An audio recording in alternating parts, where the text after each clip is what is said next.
Welcome to today's webinar on strengthening food value chains, jointly organized by the CGIAR Research Program on Policies, Institutions, and Markets, PIM, and the Food Security Portal.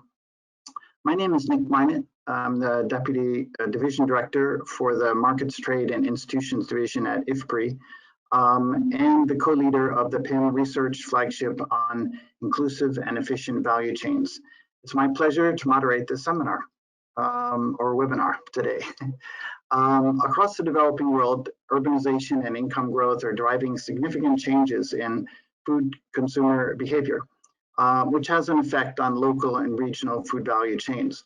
Sometimes this new demand is met through imports, but policymakers have an interest in helping domestic farmers meet that demand in ways that improve farm income and food security. A better understanding of how producers and consumers are responding to these challenges can help policymakers adapt to the changes and ensure that value chain transformation is inclusive, nutritionally beneficial, and environmentally sustainable. This webinar will present findings from 3 recent CGIAR studies on food value chains. Before we move to the presentation, let me go over some of the logistics. We'll have 3 presenters over the next 30 minutes, and I will present each speaker in turn. In the second half of the webinar, we'll have a Q&A session to answer questions from the audience. We invite participants to submit their questions, questions using the question window on the right side of your screens. Please feel free to do so as the presenters speak. You don't need to wait until the end of the presentations.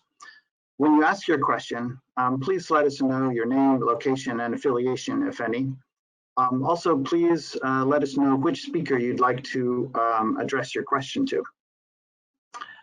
And finally, we are recording this webinar, so the slides and the recording will be available on the PIM website shortly after the live session. Without further ado, let me introduce Matti Demont, who is a senior scientist and the Market Analysis Research Cluster Leader at the International Rice Research Institute. Matti will speak about rice value chain upgrading in West Africa over the period 2009 to 2019, which resulted from policies implemented by African governments after the food price crisis in 2008. These policies were aimed at strengthening the domestic rice sector so that it can compete with imports. With that, over to you, Matti. Good morning, good afternoon, or good evening, depending on where you are in the world. Thank you very much to PIM for inviting me for this webinar.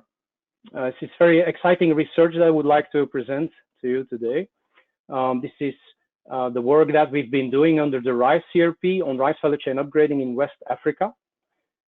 So first of all, I would like to start with a global context. As you all know, when we look at Asia, Asia is really the leading producer of rice in the world. And it's very simple. It's very much based on comparative advantage in supply. When you look at the countries where rice is most suitable, when you look at, for instance, the percentage of total crop area harvested to rice, and then the rice paddy per capita as a kind of measure of surplus they're producing, you can see that it's very simple. Those who have the big deltas in Southeast Asia, for instance, they become the exporters, they produce a surplus, and those who don't have the island cultures, the island economies, they become the importers. And it's all based on comparative advantage. You can see in the production costs that the importers typically have double as big production costs as the exporters. So, but then when we move to West Africa now is a major importer of rice from Asia. And we can see that in West Africa, here we have a representation of how much the gap is between demand and supply. And we can see Nigeria, Senegal, and Cote d'Ivoire are really topping in terms of imports. So on average, West Africa is dependent for 46% of its consumption on imports. So this is a major issue. And we did some studies in different markets across West Africa. We just looked at market shares of domestic rice.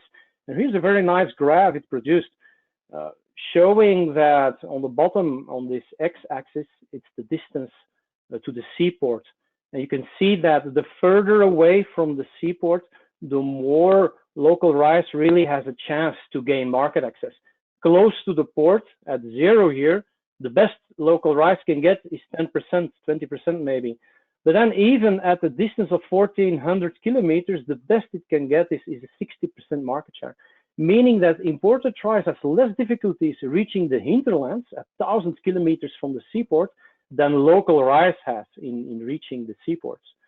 So then we went into detail. We looked at, okay, why is that and what is going on there? And we discovered that, in fact, rice is indigenous to West Africa as much as it is indigenous to Asia. Rice has been domesticated 3,000 years ago in the middle Niger Delta, in what is currently today Mali. And then it migrated. It was domesticated in 2 secondary centers of origin in Guinea, in the Fouta Djallon, and also in the Senegambia region in Senegal. And we did some market experiments at different distances from those primary centers of rice domestication and at different distances from the seaports. And we found some interesting results. So archaeological data has shown that rice was domesticated, in fact, in this little village in Dia, in the middle Niger Delta.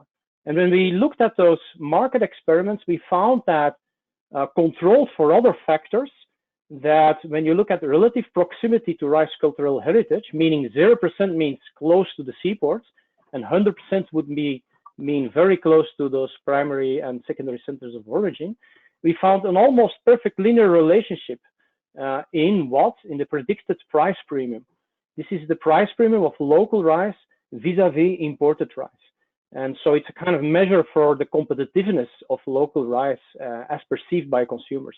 These are revealed price premiums. And we see that the further we go away from the port and the closer we go to those centers of origin, the more those price premiums, they become positive. And we can see that it's almost at 50% that for the first time, we see price premiums emerge for local rice. So closer to the primary centers of origin and secondary centers.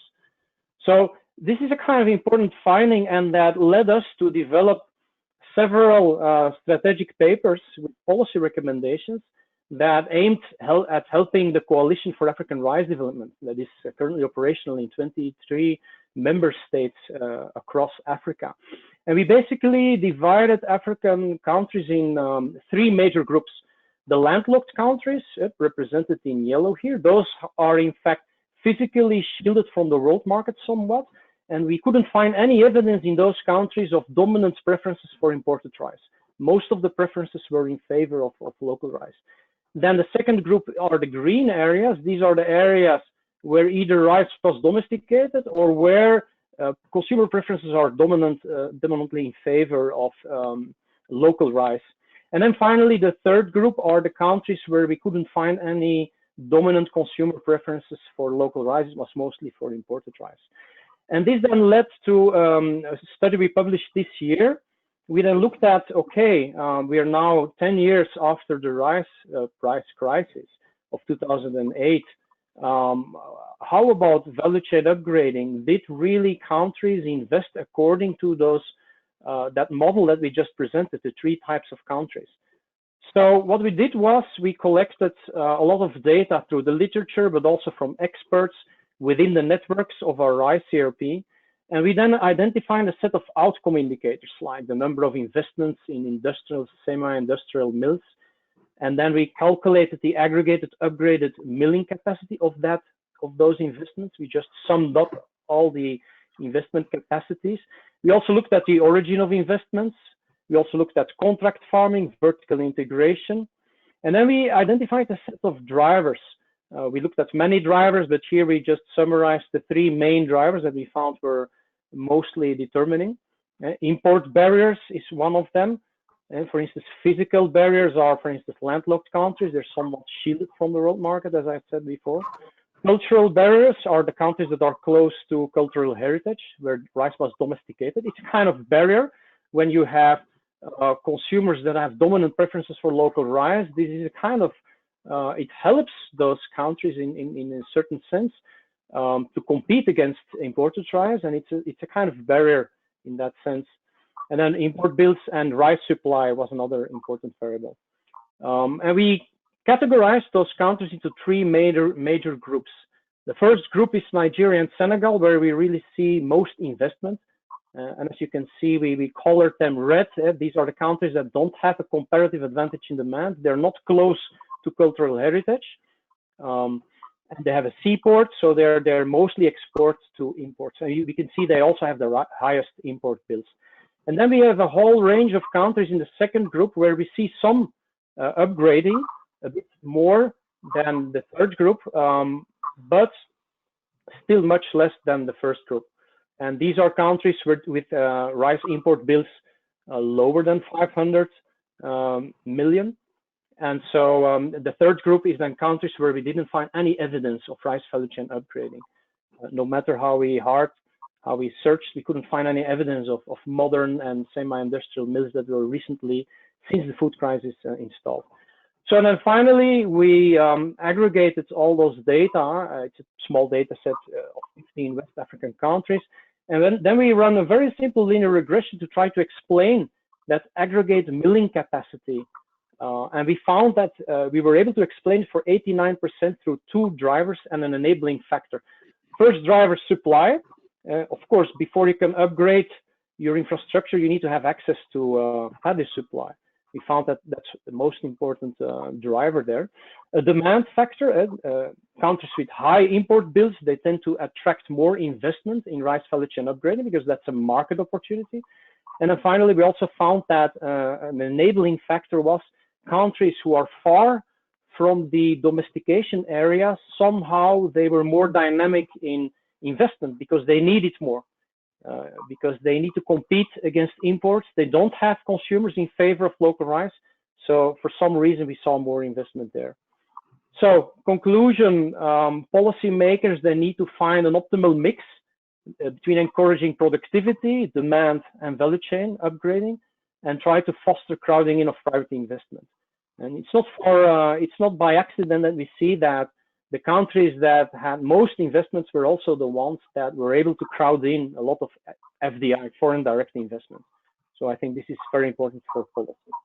Finally, I would like to thank the organizers of this webinar, as well as my collaborators under the RISE CRP, and PIM, of course, Policies, Institutions, and Markets. Thank you very much. It's great to have a cross-country analysis of efforts to upgrade the rice sector in West Africa, particularly given that most countries in the region give high priority to reducing their dependence on rice imports over time. And as Maddie showed, this is there's a complex interplay of price factors and demand preferences and investment that are needed to address that issue. Our next speaker is Trent Blair, assistant professor at the University of Florida, and until recently, markets and value chain specialist at the International Maize and Wheat Improvement Center, CIMMYT. Trent will share results of his study examining consumer purchasing habits and demand in peri-urban Mexico City for three types of tortillas: machine-made white tortillas, handmade white, and handmade blue tortillas. So over to you, Trent. Thank you very much, Nick. And good morning, good afternoon, good evening to everyone that is listening, wherever you may be. And thank you, PIM, for this opportunity to share research, which I think is very exciting. So our study was looking at consumer preferences for tortillas, especially native maize tortillas in Mexico.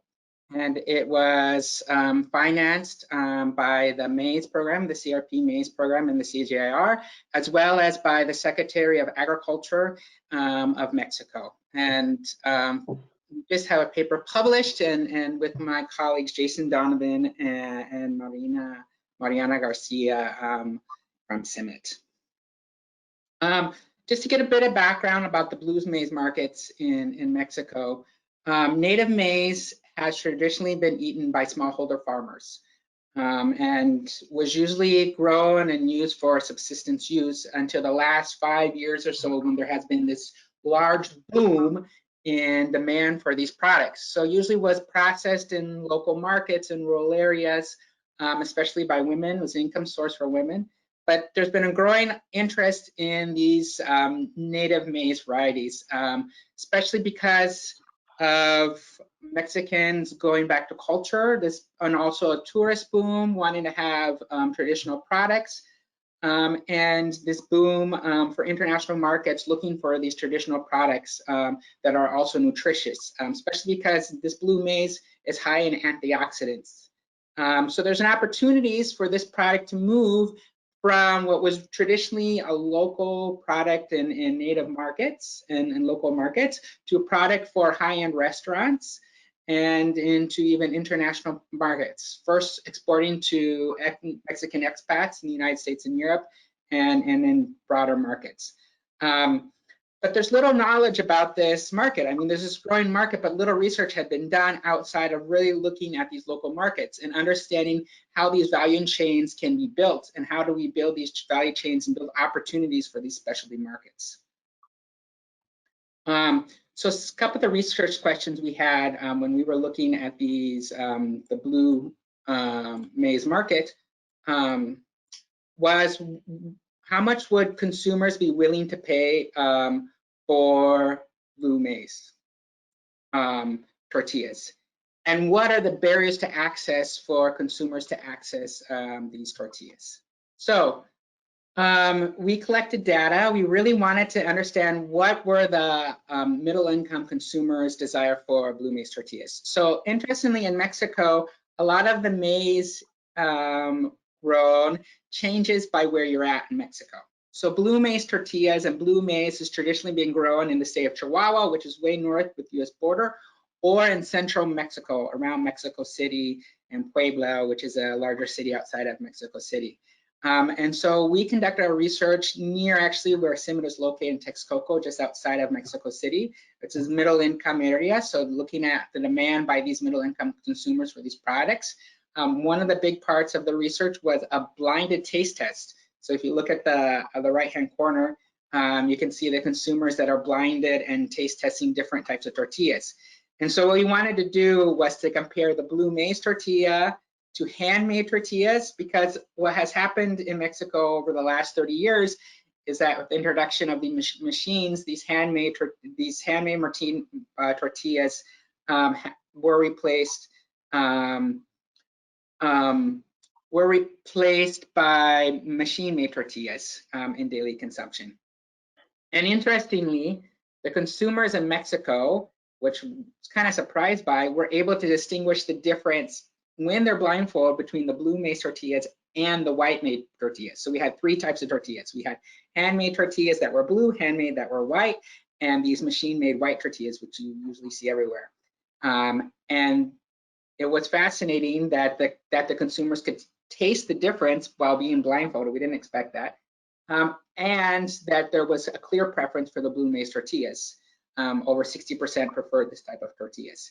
And we could interviewed consumers in different locations. Ones were in shopping centers to try to get to upper income consumers, and then others in what are traditional markets. And something to determine how much consumers would be willing to pay for their tortillas, we did something a bit innovative in the markets. Rather than just ask them how much they would be willing to pay, we created these 3 scenarios for in-home daily use, for in-home special event, and out-of-home consumption.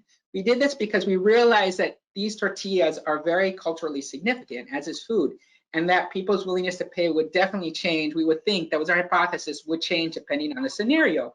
For in-home consumption, you probably aren't willing to pay as much, but if it's like a wedding or a baptism or special event in Mexico where they want to have these special tortillas, they'd probably be willing to pay somewhat more for them. And then when going out to a restaurant or having a dinner or something, that is more special, they might be willing to pay a bit more to have a type of tortilla that is important. You realize that tortillas are really important in the Mexican diet. I mean, they buy tortillas by the kilo, and so this is like the basis of their diet.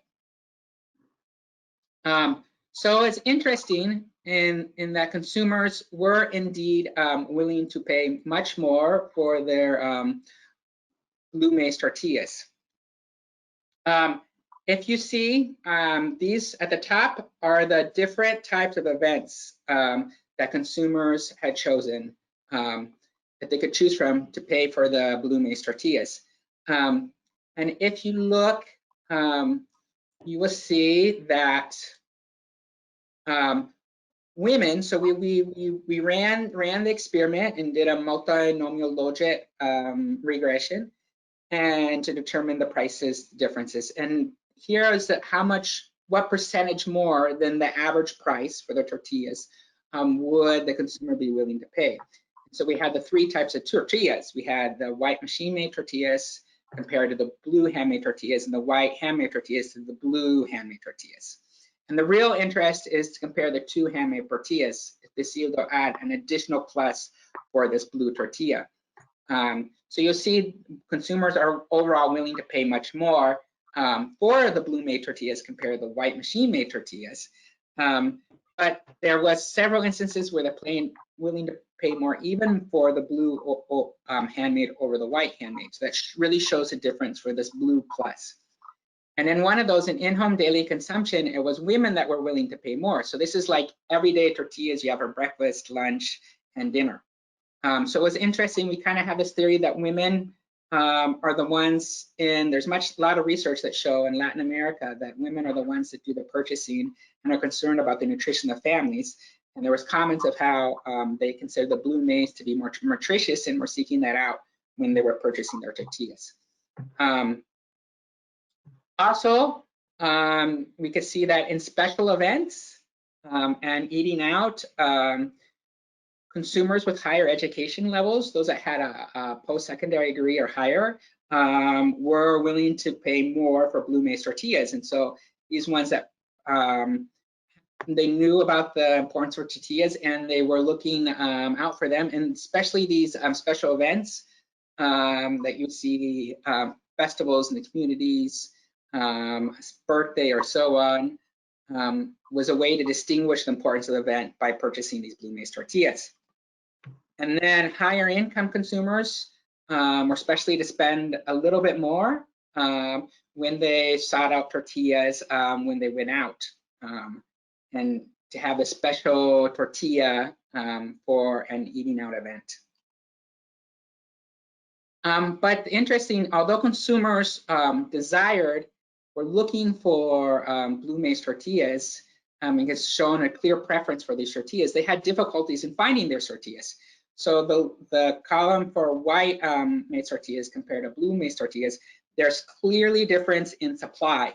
If you see that there was too little product, they didn't know where to find them. There wasn't enough sales points that they could find the blue maize tortillas when they wanted them, and maybe the sales points were too far away. So this showed a significant, although there was a significant preference for the blue maize tortillas, they're willing to pay more.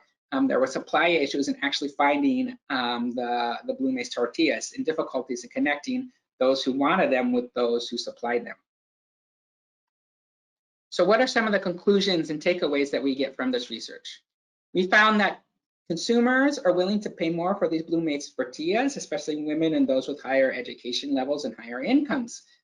And it was really interesting because they're willing to pay more. And what they sought out when we discussed them was the quality of their tortillas, the taste, and even with these middle income consumers, it's really interesting to see that price might have not been the primary factor when they're seeking out products and limits the purchase of blue maize tortillas, that there are times that consumers do seek out these higher end products. And it really depends on context. It shows the importance of us that we conduct research with consumers, that we really look at the context and the events that will change their preferences. And that there was an overall failure of demand signals. So while they demanded these products, they couldn't find them in the market. And these demand signals were not transmitted down the value chain. And there was a really need among the extensionists that support the farmers, the processors that work with them, and the farmers themselves and their organizations to work together to really understand this market and develop these supply chains. So thank you very much for listening to us. Once again, I want to point out my co-authors with this, and as well as the paper that just came out today, and looking forward to hearing the other speakers in the conversation. Thank you, Trent. It was an interesting example of research to identify constraints on upgrading value chains to meet the demand for higher value commodities. Before I introduce our last speaker, I would like to remind everyone to feel free to submit questions in the question box on the right of your screens. The Q&A session will begin after our next speaker completes his presentations. If the question is for a specific presenter, make sure that you mention this in the comment. Our final presenter today is Tanguy Bernard, who is a senior research fellow at the Markets, Trade and Institutions Division at IFPRI and professor at the University of Bordeaux. Tanguy will present on experiments, randomized controlled trials in Senegal to test new contracting arrangements that bundle price premium certainty with training and input credit to upgrade groundnut value chains. The floor is yours, Tanguy. Thank you, Nick. I hope you all can see my screen.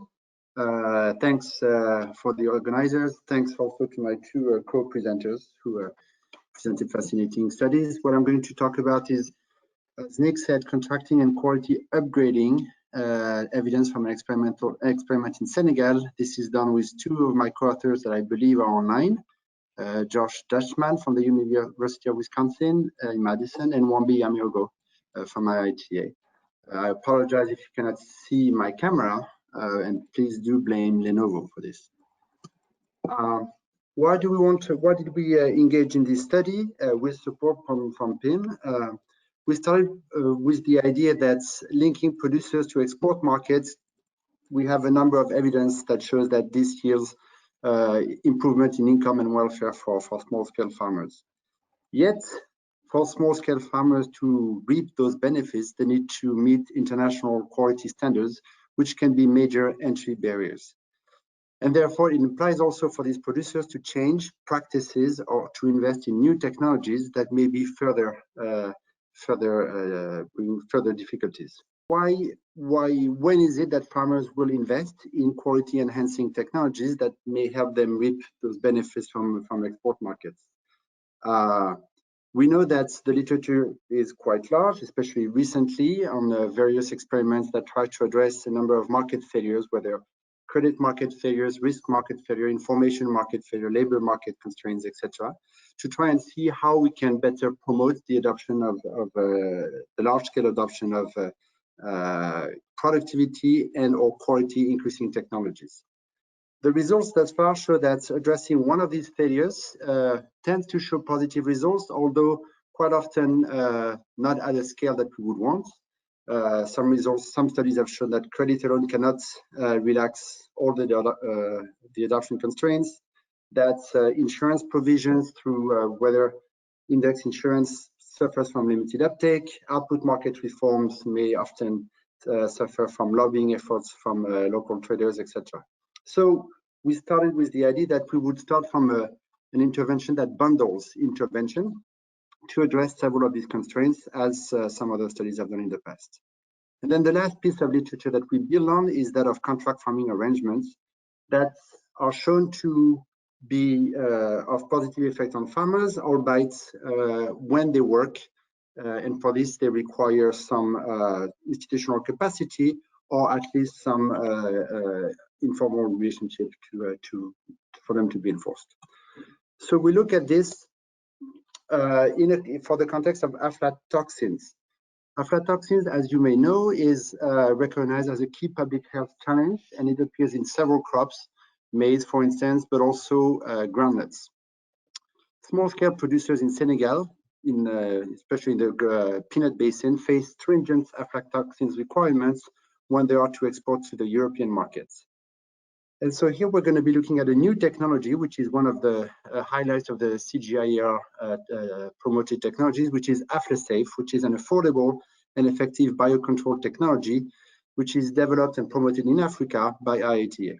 And the research question is, to what extent are bundle contract arrangements effective at promoting the uptake of AflaSafe? Again, a brand new technology. And then a subsequent question, which we did not address here and which we hope to address in the future, is which contract features in particular, or which combination of them, matter most to enhance adoption. So we're going to test a new contractual offer which bundles credit for the purchase of AflaSafe, extension for the use of AflaSafe, and also a guaranteed price premium for low aflatoxin groundnuts by end buyers. For this, we're going to rely on a randomized control trial. We work with 2 partner groundnut cooperatives, which are fairly large, about 1,500 members each, working each in about 50 villages. And from these, we're going to select randomly 40 villages and 10 farmers per villages for a total sample of about 400 farmers. And we're going to assign half of it to our treatment group and half of it to a control group that I'll detail in a second.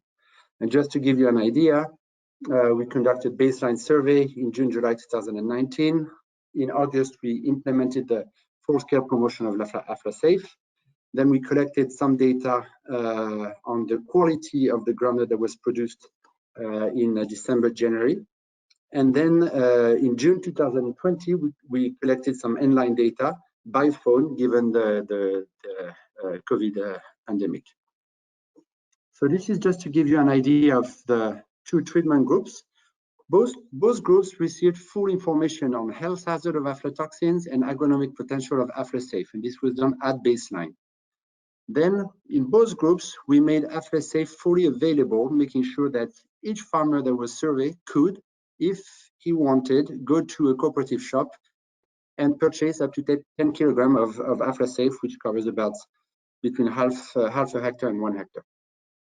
One difference, however, was that in the treatment group, farmers could purchase it on credits and repay upon after harvest in kind or in cash, and basically didn't have to front the payments before harvest. In the control group, however, people had to pay cash for the use of AflaSafe. Both groups were also offered extension supports. One is through videos at time of the baseline survey, where a demo video of a farmer using AflaSafe was shown. And then also people were told at time of baseline survey in the treatment group that they would get further field demonstration. And in the control group, we said probably the cooperative will give it to you. In fact, they actually did.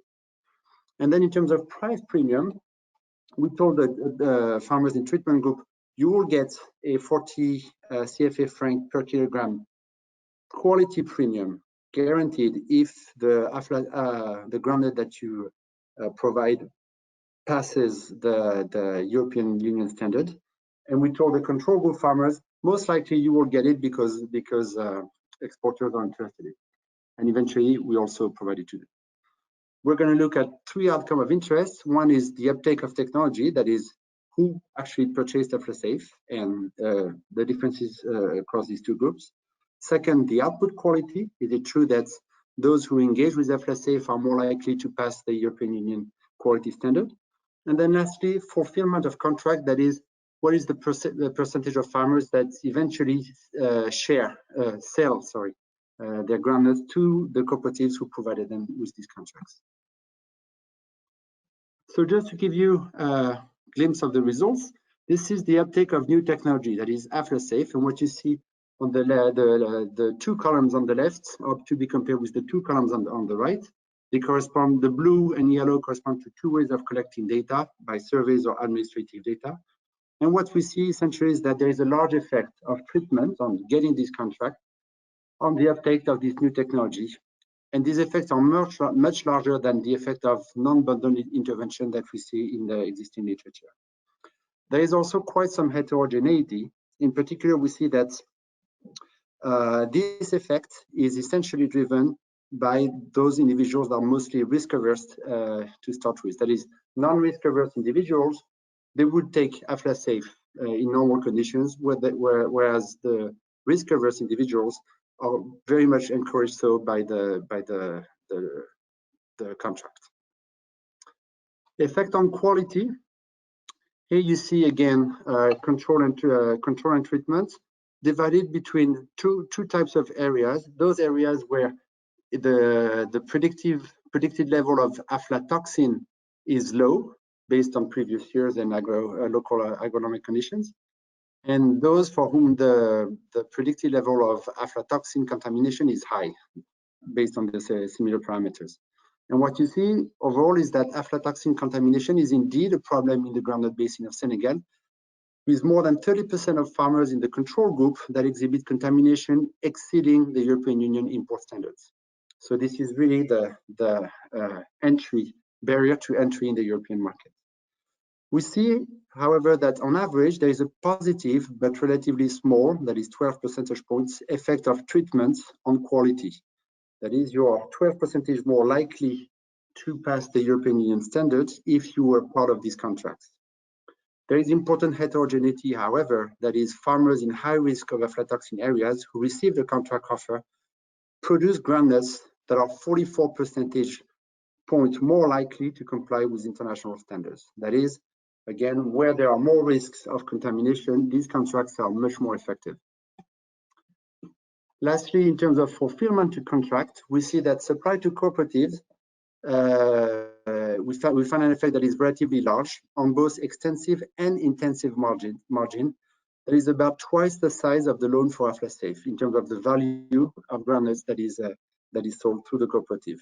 Again, we find evidence of heterogeneity, sort of aligned with the emerging literature on when do these contracts with all the do function. One is according to the fact that farmers that exhibit high level of reciprocity in terms of behavioral measures are 3 times as likely. I mean, the effect is 3 times larger for these farmers in terms of sales to the cooperative than those farmers that do not exhibit such high reciprocity. And we also see that the effect is twice as large for new farmers and lead farmers, that is, those farmers that have highest interest in showing their commitment to the cooperative. So just to conclude, where do we are now? We see that we believe that there is also strong support to this bundle type of contract. An important question, however, is what part of this contract matters most? Is it the credit? Is it the price premium guaranteed? Is it the support in terms of extension? So the question is, could a cheaper contract with fewer contract elements provide similar benefits, which we hope to continue investigating in a follow-up experiments? And then the next question is, can we expect some potential general equilibrium effects of such contracts on quality compositions of groundnuts traded in local markets, that is, even on those groundnuts that are not traded through these cooperatives or through exporters? Thank you very much. Thank you, Tanguy. That was a great application of a randomized controlled trial to test out contractual terms to motivate farmers to adopt inputs for improved food safety. In addition, in the study, it's another confirmation that risk preferences are an important factor in adoption of this technology and technology in general. All 3 presentations are good examples of how research can assist the process of upgrading agricultural value chains with the goal of raising farm income, meeting the rising demand for higher quality products, and in some cases competing with higher quality imported products. So now it's time to open up for the Q&A session, and I invite all of the speakers to turn their webcams on and keep them on for the remainder of the event, all the speakers. To the audience, please continue to submit your questions through the question box, and we'll do our best to address them. We have some questions here. Let me start with one from Elon Gilbert. I remember that name from grad school, recently from the University of Montana. And the question is for Trent about blue maize. He says, blue maize sounds like an opportunity that one would assume some businesses would seize on if it made commercial sense. What factors are missing, or what is needed to motivate or incentivize private firms to jump in and seize this opportunity? Trent? Thank you for the question. Actually, we did two parts of the study. So there was the consumer part, and we did this value chain research on the whole supply. And we found several challenges in the market. So we have high-end restaurants that are buying directly from smallholder farmers that never went to the markets before and paying 2-3 times the price for their blue maize. And then we have agro-industry like Maseca that make quantities of maize flour for home consumption throughout Mexico and are exporting some to the United States. And they face several challenges. One is the farmers aren't used to being in formal markets and doing the tax authority requirements and the receipts and so on. Two, every community has different types of blue maize. Their traditional blue maize varieties, which changes slightly. And if you want to have a consistent product, we need to have a homogeneous variety of maize. And so there's work at CIMMYT to try to develop hybrid blue maize that are more have higher yields and are consistent, but then there's concerns in these communities because they want to preserve their traditional varieties. And then there's also a challenge with infrastructure. So this project was funded by the Mexican Secretary of Agriculture because they were interested in working with these farmers organizations to build quality storage facilities. The challenge of blue maize, it's harvested in November, and when they store it the traditional way in burlap sacks, it starts rotting in March. And blue maize is softer than white maize and yellow maize, so it can degrade faster. So there was a need for infrastructure to be able to do to store the maize to have it throughout the year. But it's really interesting, a point is that these businesses have been buying this blue maize over the last 5 years or so. The prices have been going up by at least a quarter every year. And then now farmers actually can set the prices that they sell the maize. It's like they have a monopoly on the price. So it's a really interesting market opportunity for the farmers. Thank you for the answer, Trent. I think that answers the question, but Elon, if you have any follow-up questions, just put them in the chat box. Okay, so let me move on to a question from Maddie. One of your tables showed that each country has hundreds or thousands of contract farmers. And I'm wondering, are these numbers a small or large proportion of the rice farmers in West Africa? Like how common is it to work under contracts? And assuming that it's relatively small, it seems like it would be, is expanding contract farming a viable strategy for improving rice quality, or do you think that's not necessary or not a key component of that strategy? So yeah, very good question. So we wanted to show contract farming in the table as a kind of indicator of vertical coordination. But that said, it's very marginal. It's less than 1%, and it depends. It's very heterogeneous. In one country, it's up to 9%, so that's in Ghana. But on average, it's only less than 1%. So we don't think really this is the priority that we should now push contract farming. Contract farming is mostly done in Africa, in my understanding, to secure volumes, because you have so many fragmented farms, small farms, that millers have difficulties finding the paddy. And so they rely on contract farming. It's very captive. In one case in Senegal, we also saw that contract farming was done more because for some farmers that were no longer able to get finance from the bank, millers then came in, provided them with credit. So we think the priority should be on attracting private sector investment in modern milling that is able to produce a rice that can compete against imported rice, and contract farming is probably secondary. But we found it a very interesting indicator that and exactly responded to all the other elements that we saw. We saw there is more investment in countries like Nigeria and Senegal, and we also see more contract farming and vertical integration. So as an indicator, it's performed very well, but that said, it's still very marginal. Mm-hmm. Okay, great, thanks. Yeah, that sort of confirms what I suspected, but it's good to hear.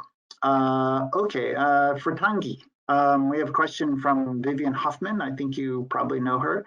How was the compliance with repayment of loans for AflaSafe? Did the farmers who got credit repay that at the end of the season?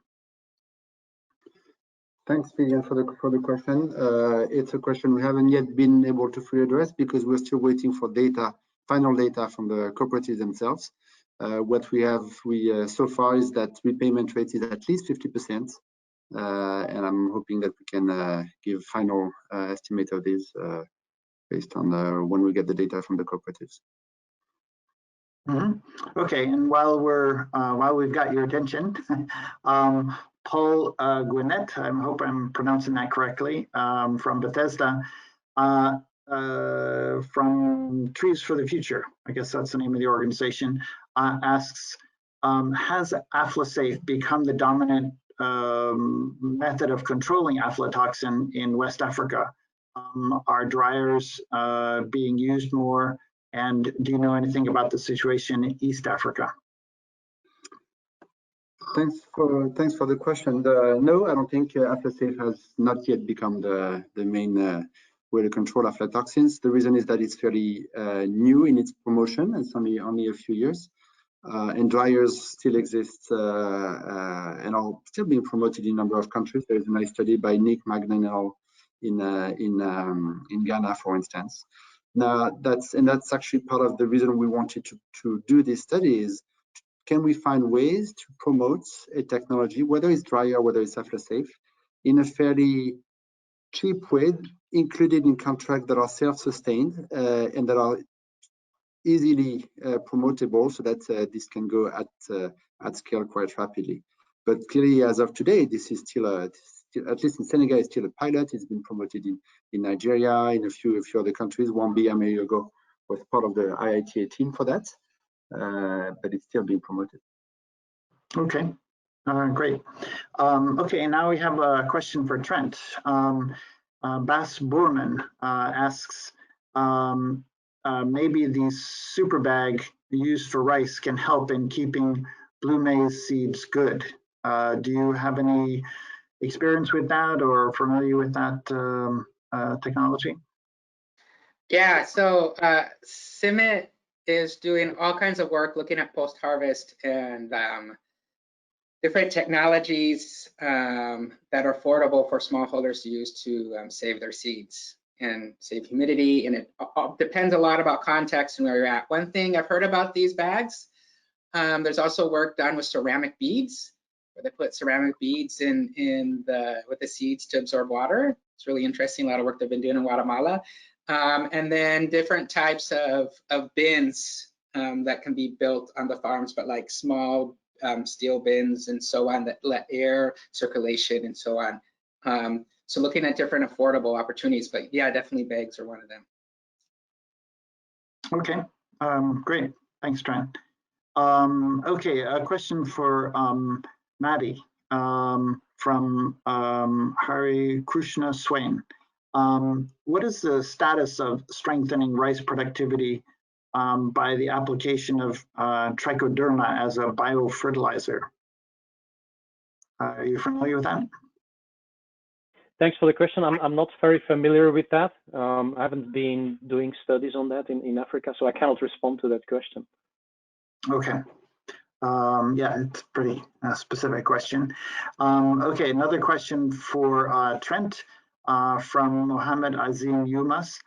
Studies show that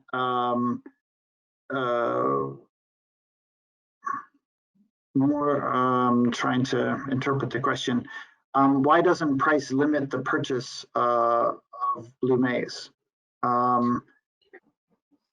Okay. Okay, go ahead. Yeah, I think I can understand it. So I think the point from the study, and I don't think it was quite so clear, is that there are certain times when you're willing to spend a bit more for something special. And I think that's what we captured by doing it by different contexts. So there wasn't really a price difference of willing to pay much more for daily consumption all the time, which would be expensive unless you're wealthy. But for a special event, consumers were willing to give that little bit more, even middle income consumers. And I think that's interesting to show, and show that there's more than price isn't the only determining factor, but there's certain times where you're willing to pay a little bit more. Okay, great.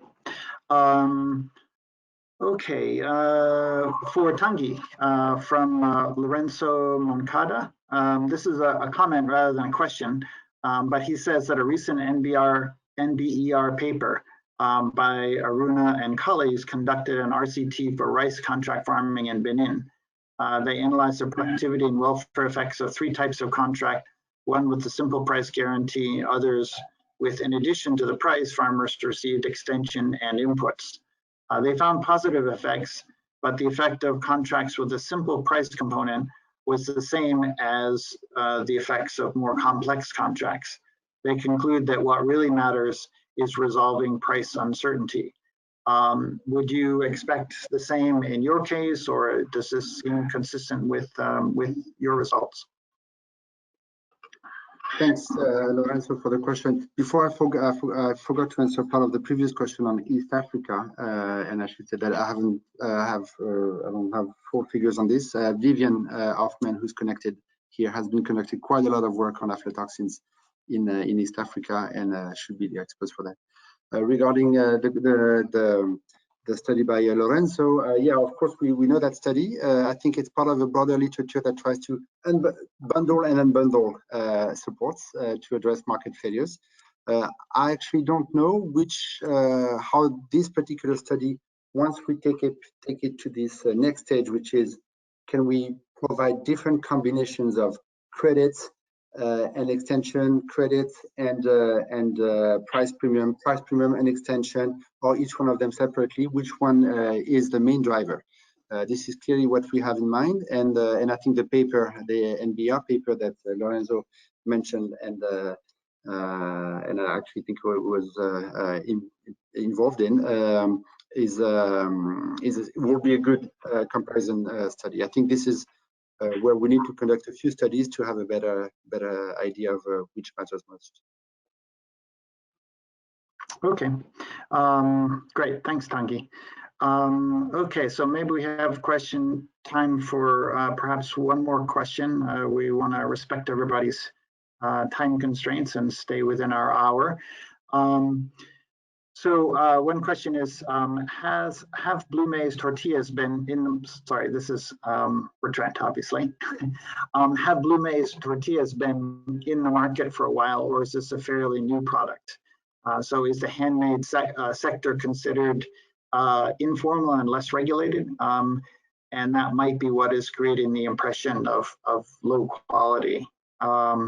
So I guess more broadly, what is driving the willingness to pay for blue tortilla? Is it taste or nutrition or other aspects? Sorry, okay. Multiple questions. Well, just to get to a point, blue maize and these native mazes have been consumed in Mexico since the time of the Aztecs, right? And maize is very important to the culture. And so then, but what has happened with the hybrid maize that came along and the introduction of machine-made tortillas is that in the cities and urban areas and people that were in the farms were eating these machine-made tortillas, which had replaced handmade tortillas. And usually on the farms in rural areas where they still grew these native varieties, and yes, that were done in informal markets and for self-consumption. And so the boom, I think it's more of these food trend and interest in getting back to these cultural values by Mexican consumers and so on, more than the health benefits. And it's kind of this fad that follow like quinoa and acai in these special markets, right? And you see the Mexican consumer wanting to eat their traditional products and looking for these traditional products. And so that's part of the boom. But with that, moving from an informal economy to a formal economy is a challenge for farmers that have never had to sell in formal markets and don't have bank accounts and never had to give official receipts and go to tax authorities and all these other regulations. So that's a big challenge that they're facing in these markets as they move up into these formal markets. Okay, great. Thank you, Trent. Okay, so I'd like to give the three presenters an opportunity to make some brief closing remarks. We're pretty close to the end of our time, so I ask you to be brief. But would you like to start, Maddie? Okay, so thank you for inviting me. I think it was a great opportunity to showcase a bit of the research we've been doing under the RISE CRP. I think as a closing remark, I would say that when you're doing value chain analysis on rice in Africa, you can see there are some clear patterns that emerge from our data that are quite different from Asia. There is this tendency of assuming that Africa is similar to Asia with respect to rice, but we see some different patterns emerging. And I think that makes it interesting to really compare what are the tendencies and trends in Africa relative to Asia. So this is maybe what I wanted to say as a closing remark. Sounds like an opportunity for future research. Exactly. Okay, Trent, go ahead. Yeah, thank you very much for this opportunity and allowing us to share our research and keep looking for research from CIMMYT. I think what was really interesting for us was that we realized that value chain research is not just with the producer, and we're moving more and more to understand how it goes all along the value chain. So there's consumer research, and I really need to understand the middle process, right? The processors and all the transportation sector, the service providers.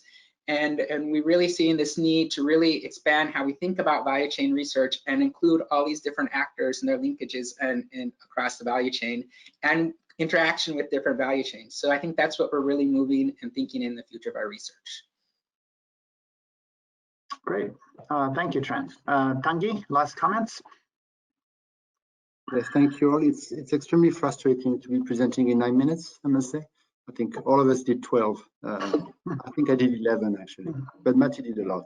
But anyways, so no, thanks for putting us all together. I think this shows PIM in its diversity, in this capacity to conduct large-scale studies with a big external validity, as Matty did. Some things that are much more specific on actual mechanism, as Trent did, and some things that are the things that are presented. I think this is a really nice combination. So thanks for putting us together.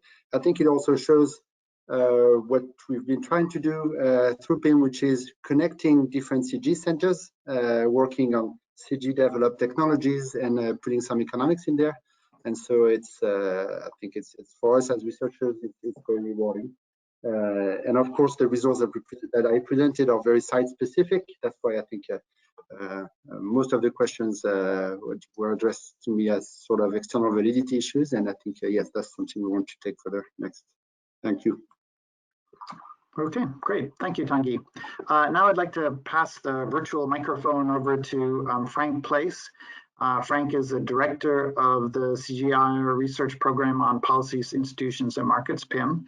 And he will provide some closing remarks. Over to you, Frank. Okay, thanks very much, Nick. Yeah, I was on the program as a discussant, but when I saw the numbers of people who signed up for the webinar, which were really high, I thought, well, there's no need to have a real discussion role. So I'm just going to make a couple of summary remarks.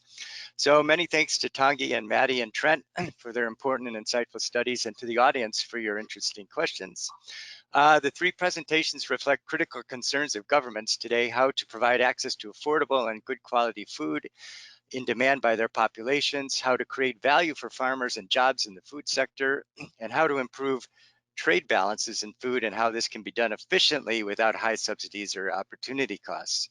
I really appreciated that in all three cases that you've heard this also in the discussion, that the authors really dug deeper into the heterogeneity of their results, for better learning, and whether that heterogeneity is according to different country contexts or risk areas of aflatoxin or type of consumer. I really appreciated those insights that they generated. And as mentioned by Tanguy and Trent, these three studies are quite interesting in the different kind of contexts that they present and commodities examined. What I also really appreciated was that they related to different dimensions of the value chain, as Trent also just reflected on. One that really looks at upgrading potential from the consumer side as a first step. Does potential demand warrant more investment to upgrade blue maize value chains, for example? A second study is focused at the other end of the value chain from groundnut. On the groundnut study investigates whether certain interventions could provide incentives to induce farmers to invest and upgrade their segment of the value chain. And finally, Maddie's study really kind of looked at the role of public policy and public and private investment dimension in the rice sector, which was very interesting. So we all know that for success to be achieved, actions are likely to be needed in by all of these actors, as well as the middle, which we didn't hear as much about today, the wholesalers, handlers, processes, etc. And this all must work together for positive change. So thus, it's important that where studies demonstrate potential for upgrading or early successes, further research is likely to be warranted to understand what the next impediments may be and how to overcome them. And at scale. So fortunately, in conclusion, my observation is that such efforts are increasingly being undertaken within the CGIAR, as is more comparative work across the different commodity and country contexts to derive lessons more quickly than would be in the case of an independently run studies. So I think this bodes very well for future work on value chains in the One CGIAR. And with that, back over to you, Nick. Okay, thank you, Frank. I'd like to thank all of our speakers today for their participation and the audience for attending and for some very interesting and thought-provoking questions. The event recording and the slides will be available on the PIM website. That's pim.cgiar.org.